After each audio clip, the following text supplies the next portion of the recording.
Nous sommes là à Ziguinchor, en notre qualité de ministre du gouvernement, sur instruction du président de la République et du Premier ministre pour procéder au lancement aux côtés du gouverneur et de tous les services déconcentrés de l'État de l'opération Setal Sénégal, qui est une opération naturellement connue au Sénégal sous le nom de Setal,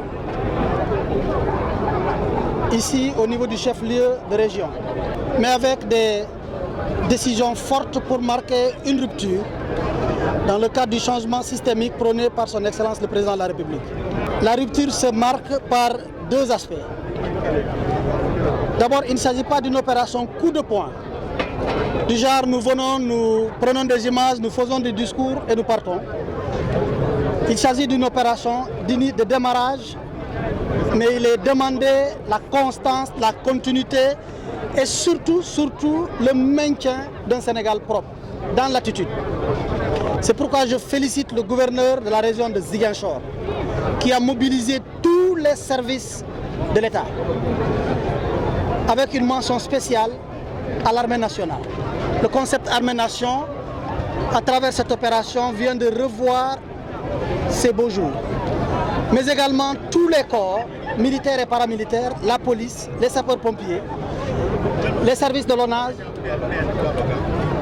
mais également les services civiques, en collaboration avec les élus territoriaux, mais aussi et surtout la mairie de Ziguinchor, qui a l'habitude de nous rendre cette ville très propre. Madame la mairesse, je tenais à vous remercier pour la mobilisation surtout du service civique national, le service de la mairie, qui avait l'habitude durant ces dernières années de procéder à cette opération-là. C'est tout l'État qui est aujourd'hui réuni. Nous sommes sûrs que le travail qui va être initié ici ne s'arrêtera pas aujourd'hui.